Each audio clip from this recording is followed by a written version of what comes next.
I have been impressed with abemaciclib in the most virulent breast cancers, those breast cancers, metastatic breast cancers that I think are least likely to be sensitive to endocrine therapy. So patients who, recurred on adjuvant AI, perhaps they weren't on the adjuvant AI very long, for example. And so I'm going to choose fulvestrant and I'm going to choose abemaciclib for those patients because of the subset analyses showing that patients with a treatment-free interval less than 3 years had a very strong favorable impact from abemaciclib, and those with the longer treatment-free interval benefited just not as greatly. So the differential was really towards the more virulent disease. Likewise, grade 3 disease, PR negative disease, liver metastasis, all the poor prognosis subsets really benefited in both Monarch 2 and Monarch 3 from abemaciclib. That's also been my personal experience. I've been using abemaciclib now for years, and when it was first introduced and I had patients who hadn't had a CDK4/6 inhibitor ever, and they were very, very, very heavily pretreated and seeing major responses very late line with abemaciclib was just remarkable. And just in my experience as well, I've had the best outcomes for patients first-line metastatic and patients with substantial liver disease, more virulent disease. I've just had the best success with abemaciclib. So the subset analyses data do jive with my personal experience. So that's one thing about abemaciclib. It inhibits more than CDK4 and 6. It has some ability to inhibit CDK1 and 2 and some of the other CDKs. Whether or not for sure all patients have enough of a plasma level of abemaciclib to inhibit CDK1 and 2. I've heard some debate around that point, but the point is that it's a broader mechanism of action agent that I think likely helps explain its benefit. Plus the fact for very fast growing cancers, you don't have to take a week off. You're giving it twice a day continuously without a break. So I think all of those features go into making it my choice for the most virulent of disease.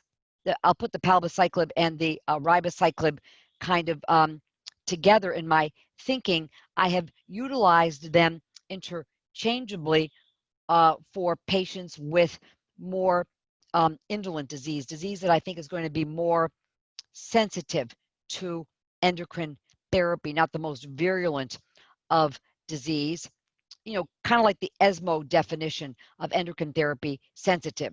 And that's clearly where I would use the palbociclib. Now, ribociclib is my choice in the premenopausal population based on the survival data in MONALEESA 7. If I'm going to use fulvestrant, first line, for whatever reason, let's say, for example, a woman was totally unable to tolerate adjuvant aromatase inhibitors. She had terrible side effects. So she didn't take it. And now she's developed metastatic disease. I'm going to use fulvestrant. I'm going to choose ribociclib with fulvestrant based on the MONALEESA 3 data.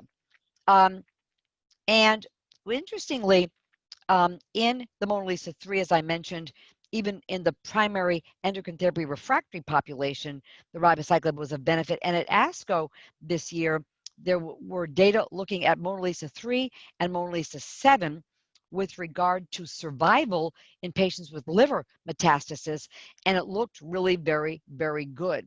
So I think ribociclib is clearly an option even in patients who I think will be refractory to endocrine therapy. So it's an agent that I certainly would be interested in using, across all the various subsets of breast cancer. And so I would. It's very well tolerated, but still, for my most virulent, symptomatic, heavily tumor burdened, luminal B, genomically unstable, heterogeneous disease, I still am going to use abemaciclib for those patients. But if somebody had substantial liver metastasis, but it wasn't the most virulent, had more of a history of endocrine therapy sensitivity, I think ribociclib would be a very good choice for those patients, as would palbociclib. Well, palbociclib and ribociclib have myelosuppression, particularly neutropenia, as their main side effect. And so you can dose them, it's once daily dosing for 21 days, and then you have to take 7 days off for recovery of the bone marrow. And in virulent disease, it's possible that taking the week off may allow escape of some subclones to come back. Um, we know in the preoperative setting, for example, when breast cancers are suppressed, their proliferative rate is suppressed with preoperative CDK4/6 inhibitors, and then you stop them to allow the patient to have marrow recovery before going to surgery, that there can be recovery of, or partial recovery at least, of proliferation off of the CDK4/6 inhibitors. We don't really know to what extent that's really clinically relevant. And many people don't think it is. Many people say, hey, look, the first line metastatic, the PFS data all look exactly the same. The hazard ratios are exactly the same. And that's true, but the first line metastatic is not going to be looking at your most virulent, fastest growing population. Those are going to be a small percentage of the population buried among patients where it doesn't matter if they get 3 weeks on, 1 week off, versus the abemaciclib, which is twice a day continuously without a break, because it doesn't have myelosuppression as a major feature of its toxicity. With regard to adherence to the CDK4/6 inhibitors, one thing I would say is that in general, metastatic breast cancer patients are highly motivated to take their oral medications, and they're willing to tolerate side effects, more toxicities than they would in the curative setting.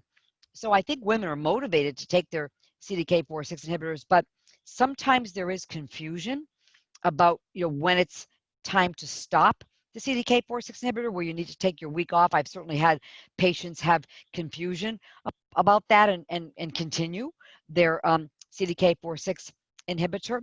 And so there is a bit of confusion. Sometimes the blister packs that just have 21 days in them are helpful. And then 7 days off. It has it right to 7 days off. So those can be helpful. But if people just get a bottle of pills, then I think it can be confusing just initially to some patients, but with more education and such, patients really do get the hang of it.